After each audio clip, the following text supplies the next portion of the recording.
전라도의 여름은 유난히도 느리게 흘러갔다. 해가 뜨면 논둑 사이로 뜨거운 바람이 번져가고 뽀얗게 익어가는 벼 이삭이 햇빛에 반짝였다. 마을 끝자락 오래된 한옥이 하나 서 있었다. 기와는 군데군데 깨져 있었고 대청마루는 해마다 쌓이는 먼지로 바랬다. 그곳에 김준호가 살았다. 62의 나이, 아내를 잃은 지도 어느덧 15년, 자식들은 모두 서울로 올라가 바쁘게 살고 있었고 편지 한 장, 전화 한 통이 전부였다. 그는 아침이면 밭에 나가 고추와 배추를 돌보고 저녁이면 홀로 마루에 앉아 막걸리 한 잔에 하루를 달랬다. 사람들은 그를 마을의 고집스러운 농부라 불렀다. 말수도 적고 웃음도 드물었다. 마치 땅속에 뿌리를 깊게 내린 나무처럼 움직이지 않을 것만 같은 사내였다. 그런데 그 맞은편에 집이 하나 새로 고쳐졌다. 오래 비어있던 빈집을 손보더니 여인이 돌아와 살게 된 것이다. 그녀의 이름은 한소련. 37, 이웃들은 그녀가 일본에서 12년을 일하고 돌아왔다는 소문을 했다.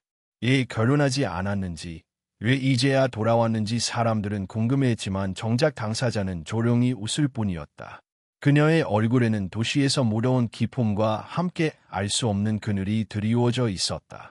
한때 꽃처럼 피었을 청춘이 이제는 깊게 익어간 과일처럼 단단하고 짙은 향기를 풍겼다. 소련은 돌아온 첫날부터 마을 사람들에게 인사를 다녔다. 그녀의 손에는 직접 담근 김치 한 통이 들려 있었고 웃음 속엔 오랜 세월의 외로움이 묻어났다. 김준호 역시 그날 그녀를 처음 마주했다. 대문을 열고 들어온 순간 여름 햇살에 반짝이는 그녀의 눈동자가 낯설게 느껴졌다. 그 눈빛은 세월에 단련되었지만 아직 꺼지지 않은 불씨를 지니고 있었다. 그 후로 소연은 자주 김준호의 집을 찾았다. 때로는 시장에서 싱싱한 생선을 사와 나눠주고 때로는 장독대 주변을 정리해 주었다. 김준호는 처음엔 사양했지만 그녀의 꾸준한 발걸음에 점차 마음이 풀렸다. 오랫동안 고려하던 집안에 여인의 웃음소리가 스며들자 낡은 대청마루마저 새삼 살아나는 듯했다. 저녁마다 차 한 잔을 건네며 나누는 대화는 사소했지만 그의 가슴 깊숙이 잔잔한 파문을 일으켰다. 김준호는 어느 날 문득 자신이 그녀를 기다리고 있다는 사실을 깨달았다. 바취를 하다가도 장독대 앞에 서 있다가도 혹시 그녀가 올까 대문 쪽을 흘끗 바라보곤 했다. 그는 자신을 다그쳤다. 여전히 땅만 바라보고 사는 늙은 농부일 뿐인데 무엇을 바라는가. 그러나 그 바람은 억누를수록 더 짙어졌다. 소란 또한 알았다. 그가 자신을 바라보는 눈길이 단순한 감사의 눈빛이 아니라는 것을. 그 눈길엔 오래 묻혀있던 그리움과 생의 불꽃이 깃들어 있었다. 그녀는 당황스러웠다. 하지만 동시에 오래전 잃어버린 어떤 따스함이 되살아나는 것을 느꼈다. 마치 오랜 타국 생활 동안 얼어붙었던 마음 한 구석이 조금씩 녹아내리는 듯했다. 여름의 열기는 더욱 뜨거워졌다.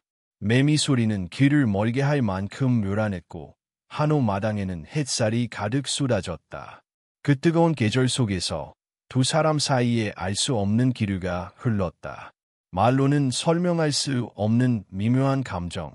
그것은 씨앗처럼 조용히 뿌리를 내리고 있었다. 여름밤, 마을의 전기가 끊기면 어둠은 더욱 짙게 내려앉았다. 그럴 때마다 소연은 등잔을 들고 김준호의 집을 찾았다. 대청마루에 나란히 앉아 바람을 맞으며 이야기를 나누었다. 화제를 고르던 준호는 불쑥 물었다. 12해나 외국에 있었는데 얘 가정을 꾸리지 않았소. 소련은 한참을 침묵하다가 빙긋이 웃었다. 쉽지 않았어요. 낯선 땅에서 살아내는 것만으로도 벅찼으니까요. 게다가 마음이 가는 사람이 없었지요. 그녀의 말끝엔 묘한 씁쓸함이 묻어 있었다. 준호는 그 얼굴을 오래 바라보다가 낮게 말했다. 여자가 37이면 딱 좋은 때지. 풋풋함은 사라졌지만 가장 단단하고 향기로운 시기라오. 마치 가을의 단감처럼. 그 말에 소연은 얼굴이 붉어졌다. 농담처럼 들렸으나 그의 눈빛은 진지했다. 두 사람 사이에 잠시 침묵이 흘렀다. 어둠 속에서 등잔불만이 떨리듯 흔들렸다. 그 순간 소연의 손이 차를 따르다 그의 손등에 스쳤다. 짧은 접촉이었으나 그녀의 심장은 이유 없이 요동쳤다. 준호 또한 손을 거두지 못한 채 숨을 고르게 내쉬었다. 작은 스침이 두 사람의 마음의 불씨를 키워주었다. 그러나 마을은 좁고 사람들의 눈과 귀는 예민했다. 어느 날 저녁, 소연이 집을 나서는 모습을 옆집 아주머니가 보았다. 그녀는 등잔을 들고 골목을 건너 김준호의 대문을 밀고 들어갔다. 다음 날, 우물가에선 벌써 수군거림이 돌았다. 한소연이 밤마다 김노인 집을 드나든다지. 37이면 결혼도 늦었는데 전 아이의 뭐가 급한가 봐. 뒷말은 빠르게 번졌다. 직접 본 사람은 없었지만 마을 사람들 사이의 의혹은 순식간에 퍼졌다. 소연은 그런 시선을 예민하게 느꼈다. 장을 보러 나가도 길을 걸어도 누군가 자신을 쳐다보는 듯했다. 그녀는 일부러 밤길을 피하려 했지만 이상하게도 발걸음은 자꾸만 김준호의 집을 향했다. 준호 역시 소문을 들었다. 오래된 친구가 건넨 농담 섞인 말 한마디가 귀에 박혔다.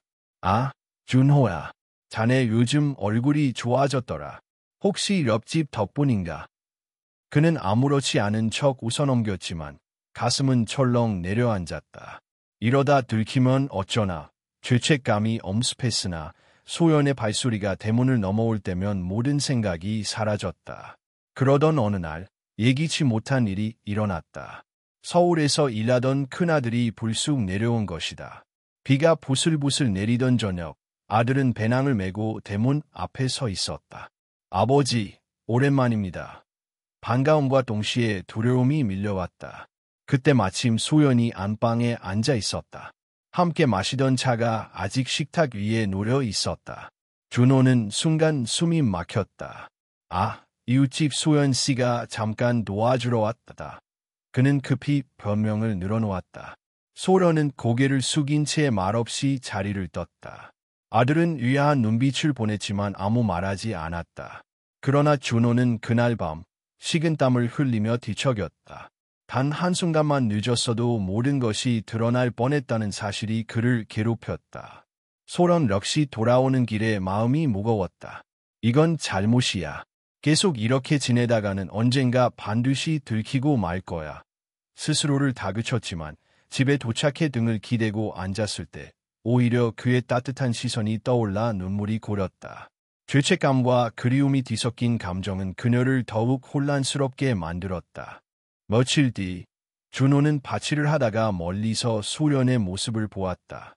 들판 끝 햇살을 받으며 그녀가 천천히 걸어가고 있었다. 그는 호미를 내려놓고 한참이나 서 있었다. 그의 눈동자에는 부끄러움과 갈망이 동시에 깃들어 있었다. 늙어가던 마음속에서 오래 잊혔던 감정이 파도처럼 밀려왔다. 그것은 더 이상 부정할 수 없는 진실이었다. 8월의 끝자락, 장마가 채 물러가지 않은 하늘은 종일 음울했다. 바람은 낮부터 불기 시작했고 저녁이 되자 검은 구름이 산등성이를 뒤덮었다. 마을 사람들은 서둘러 차문을 닫고 처마 및 항아리를 덮었다. 김준호 역시 지붕 기와를 살피고 마당에 농기구를 안으로 들여놓았다. 그러나 마음은 잔뜩 불안했다. 멀리서 천둥이 우르릉 울리고 번개가 하늘을 가르자 오래된 집은 삐걱거리며 흔들렸다. 한소연은 홀로 방에 앉아 있었다. 낡은 벽을 두드리는 빗소리와 거센 바람 소리에 가슴이 두근거렸다. 어린 시절부터 번개를 무서워했는데 타국에서 홀로 지내는 동안에도 폭풍우가 오면 잠을 이루지 못하곤 했다. 창문 틈새로 들이치는 비에 방바닥이 젖자 더 이상 견딜 수 없었다. 문득 떠오른 얼굴은 맞은편에 김준호였다. 그의 단단한 어깨와 무심한 듯 든든한 눈빛. 그녀는 우산도 챙기지 못한 채 비옷만 걸치고 문을 열었다. 쏟아지는 빗속을 가르는 일은 쉽지 않았다. 골목은 순식간에 개울처럼 변했고 바람은 몸을 휘청이게 했다. 소련은 치마자락을 움켜쥔 채 간신히 발을 옮겼다. 멋걸음마다 번개가 대나처럼 하늘을 밝히더니 그 후 귀를 찢는 천둥 소리가 터졌다. 그녀는 본능적으로 몸을 웅크리며 뛰었다. 마침내 김준호의 대문 앞에 도착했을 때 온몸은 이미 빗물에 흠뻑 젖어 있었다. 아저씨, 문 열어주세요. 그녀의 목소리는 바람에 휘말려 갈라졌다. 잠시 후 대문이 끼익 열리고 등잔불이 흔들리며 나타났다. 준호의 얼굴이 드러났다. 그녀의 처참한 모습에 그는 말문이 막혔다. 소란씨, 일어날래. 무서워서요. 잠깐만, 여기에 있게 해주세요. 그는 서둘러 그녀를 안으로 끌어들였다. 문이 닫히자 밖에 강난 같은 소리는 벽 너머로만 들려왔다. 등잔불 아래 소련의 옷은 살갗에 달라붙어 있었다. 젖은 머리카락이 뺨에 흘러내렸고 떨리는 손가락은 안간힘으로 치마를 붙잡고 있었다. 준호는 시선을 돌리려 했지만 쉽지 않았다. 오래된 방 안에선 그녀의 숨소리와 자신의 심장 박동만이 또렷했다. 옷이 이래선 안 되겠소. 안방에 아내의 예롯이 있으니 갈아입으시오. 그의 목소리는 평정을 가장했지만 이미 떨리고 있었다. 소련은 고개를 끄덕이고 방 안으로 들어갔다. 젖은 옷을 벗어내고 헐렁한 한복 저고리를 걸쳤을 때 이상한 안도감이 밀려왔다. 옷은 낯설었지만 묘하게 따스한 향기가 배어 있었다. 그녀가 다시 마루로 나오자 김준호는 차를 끓여 내밀었다. 따뜻한 차요. 몸을 녹여야 하오. 소련은 두 손으로 잔을 감싸쥐었다. 뜨거움이 손끝에서 가슴으로 전해졌다. 마루에 나란히 앉은 두 사람은 한동안 말이 없었다. 밖에서는 여전히 바람이 기와를 흔들었고 비가 처마를 두드렸다. 그 소리는 마치 두 사람의 침묵을 더 깊게 만드는 북소리 같았다. 잠시 후 준호가 그녀를 바라보았다. 눈빛은 흔들렸으나 피하지 않았다. 소련도 마주보았다. 시간은 멈춘 듯했고 등잔불은 바람결에 기우뚱 흔들렸다. 그리고 아주 짧은 순간 그는 손을 뻗어 그녀의 뺨을 스쳤다. 차가운 물방울이 아직 남아 있었고 그触감은 그를 더욱 자극했다. 소련은 눈을 감았다. 도망치지 않았다. 다음 순간 그들의 입술이 닿았다. 그것은 부드럽지 않았다. 오랜 갈증 끝에 찾아온 첫 모금의 물처럼 거칠고 절실했다. 그녀는 처음엔 떨며 물러나려 했으나 곧 몸이 배신하듯 응답했다. 억눌러왔던 욕망과 예로움이 폭풍우처럼 터져나왔다. 그날 밤 두 사람은 결국 선을 넘었다. 오래된 한옥의 방 안에서 폭풍우가 세상을 덮어버린 사이 그들은 서로를 붙잡았다. 바깥의 천둥과 비는 경계와 두려움을 지워버렸다. 오직 남은 것은 남자와 여자의 숨결, 뜨겁게 뒤엉킨 체온뿐이었다. 소련은 눈물과 함께 속삭였다. 우린 잘못하고 있는 거예요. 그런데 멈출 수가 없어요. 준호는 그녀를 더욱 끌어안으며 낮게 대답했다. 나도 안다. 하지만 지금 이 순간 살아있음을 느끼고 싶다. 그 밤 폭풍우는 새벽까지 이어졌다. 그리고 두 사람의 마음속에도 또 다른 폭풍이 시작되었다. 폭풍우가 지나간 뒤 마을은 다시 평온을 되찾았다. 그러나 김준호와 한소련의 마음속에는 더 큰 소용돌이가 일기 시작했다. 그날 밤 이후 두 사람은 서로를 피하지 않았다. 오히려 더욱 자주 눈이 마주쳤고 발걸음은 자연스레 맞은편 대문을 향했다. 낮에는 여전히 이웃의 예의 바른 아저씨와 아가씨였지만 밤이 되면 전혀 다른 얼굴을 드러냈다. 소련은 저녁이 깊어지면 몰래 대문을 나섰다. 달빛이 골목길을 비추는 동안 그녀의 그림자는 길게 늘어져 흔들렸다. 김준호의 대문을 밀고 들어서면 이미 등잔불이 켜져 있었다. 마치 그가 미리 기다리고 있었던 듯했다. 두 사람은 말없이 마루에 앉아 차를 나누다 어느 순간 시선이 엉기고 손끝이 닿으면 자연스레 서로의 품에 안겼다. 그러나 낮이 오면 현실은 무겁게 내려앉았다. 장터에 나가면 오물가에 서면 여전히 사람들의 시선은 날카로웠다. 직접적으로 말하지는 않지만 등 뒤에서 속삭이는 기척이 분명히 느껴졌다. 소련은 부끄러움에 고개를 숙였고 준호는 무표정으로 땅만 바라보았다. 그들의 사랑은 햇볕 아래서는 한순간도 숨을 쉬지 못했다. 밤과 낮, 두 개의 세계가 완전히 갈라졌다. 낮은 감시와 규율의 시간이었고 밤은 해방과 욕망의 시간이 되었다. 그 경계가 뚜렷할수록 두 사람의 갈망은 더 뜨거워졌다. 낮 동안의 억압이 밤마다 폭발처럼 터져나왔기 때문이다. 그 무렵 소련에게 또 다른 인연이 찾아왔다. 서울에서 내려온 친구가 한 남자를 소개했다. 그는 아내를 잃고 홀로 아이를 키우는 회사원이었다. 성품이 곱고 성실했으며 무엇보다 소련을 진심으로 아껴주려 했다. 몇 번의 만남 끝에 그는 조심스럽게 말했다. 소연 씨, 함께 가정을 꾸려주지 않겠습니까?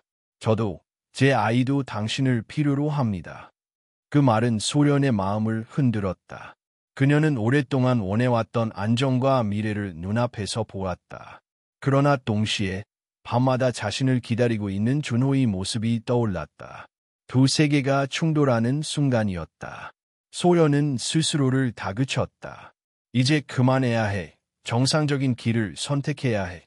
하지만 밤이 찾아오면 몸과 마음은 배신하듯 골목을 건너갔다. 김준호의 품에 안기는 순간 모든 다짐은 무너졌다. 준호 또한 괴로웠다. 그는 알았다. 자신이 줄 수 있는 것은 아무것도 없다는 것을. 나이는 이미 60을 넘었고 재산도 변변치 않았다. 오직 허름한 한옥과 밭일 뿐. 그러나 그녀가 마당에 들어서는 순간 이성은 힘을 잃었다. 그는 매번 스스로를 탓하면서도 결국 문을 열고 그녀를 품었다. 어느 날 밤 소연이 눈물을 흘리며 말했다. 이제 끝내야 할 것 같아요. 이렇게는 안 돼요. 그러나 준호는 그녀의 손을 붙잡으며 낮게 속삭였다. 알고 있어. 하지만 나는 당신 없이는 하루도 견딜 수가 없어. 그 말은 그녀의 가슴을 찔렀다. 떠나야 한다는 이성의 목소리와 머물고 싶다는 본능의 의침이 뒤엉켰다. 그렇게 그들의 나날은 이어졌다. 낮에는 서로 모르는 듯, 밤에는 서로 없이는 살 수 없는 듯 두 얼굴로 살아가는 시간은 달빛처럼 아름답지만 동시에 위험했다. 마을의 소문은 여전히 흐르고 있었고 소연의 마음은 점점 더 무거워졌다. 마침내 그녀는 선택의 기로에 서게 된다. 서울의 남자와 함께 새로운 길을 갈 것인가? 아니면 이 어두운 사랑 속에 남을 것인가? 답을 내리지 못한 채 그녀는 또다시 준호의 대문을 밀고 들어갔다. 가을이 깊어가면서 논과 밭은 황금비드로 물들었다. 마을 사람들은 추수를 준비하느라 분주했지만 김준호와 한소연의 마음은 더욱 고요하고 무거워졌다. 낮에는 여전히 아무 일 없는 듯 지나갔지만 밤이 찾아올 때마다 두 사람은 서로의 눈빛 속에서 불안을 읽었다. 어느 날 저녁 소연은 작은 봉투를 들고 준호의 집을 찾았다. 봉투 속에는 아파트 계약서 사본이 있었다. 그녀는 담담하게 말했다. 서울에 집을 마련했습니다. 결혼도 약속했어요. 이제 곧 떠나야 할 것 같아요. 그 말에 준호는 손에 쥐고 있던 담배 파이프를 떨어뜨렸다. 얼굴에는 아무 표정이 없었지만 눈빛은 깊은 그늘에 잠겼다. 한참의 침묵 끝에 그는 힘겹게 입을 열었다. 그래야지. 당신 같은 사람은 따뜻한 가정을 가져야 해. 나 같은 늙은 농부가 붙잡을 수는 없지. 그러나 그의 목소리 끝에는 알 수 없는 떨림이 배어 있었다. 소련은 애써 눈물을 참으며 고개를 숙였다. 그날 밤 두 사람은 오래도록 아무 말도 하지 않았다. 며칠 후 떠나기 전날 밤 소연은 마지막으로 대문을 열었다. 달빛이 마당을 은빛으로 적시고 있었고 준호는 마루에 앉아 있었다. 그녀의 발자국 소리에 그는 고개를 들었지만 놀라지 않았다. 마치 기다리고 있었다는 듯이 조용히 고개를 끄덕였다. 그날 밤은 다른 밤과 달랐다. 서두름도 열병 같은 욕망도 없었다. 대신 서로의 얼굴을 오래 바라보고 손을 잡고 작은 숨소리마저 마음에 새겼다. 준호는 처음으로 그녀를 소연이 아니라 그대라 불렀다. 소련은 눈물을 흘리며 속삭였다. 만약 다음 생이 있다면 우리는 다시 만나야 해요. 이번엔 남과 여로. 준호는 떨리는 목소리로 대답했다. 그래, 이번에는 가을의 수확이 아니라 봄의 시작에서 만나자. 그날 밤 두 사람은 마지막으로 서로를 품었다. 그것은 슬픔이자 감사였고 작별이자 기도였다. 새벽이 밝자 소연은 천천히 몸을 일으켰다. 준호는 이미 밖에서 밭을 돌보고 있었다. 그녀는 말없이 그의 뒷모습을 오래 바라보다 조용히 돌아섰다. 대문을 닫는 소리가 새벽 안개 속으로 사라졌다. 며칠 뒤 트럭 한 대가 소련의 집 앞에 섰다. 짐이 실리고 마을 사람들은 모여 작별 인사를 건넸다. 소련은 담담히 웃으며 인사를 했지만 눈길은 결코 준호의 집을 향하지 않았다. 그러나 차가 골목을 벗어날 때 거울 너머로 그녀는 한 남자의 실루엣을 보았다. 담벼락에 기대 선 준호가 연기를 내뿜으며 서 있었다. 그는 끝까지 가까이 다가오지 않았다. 세월이 흘러 소연은 서울에서 가정을 꾸렸다. 남편은 성실했고 두 아이는 건강하게 자랐다. 그녀는 남부럽지 않은 삶을 살았다.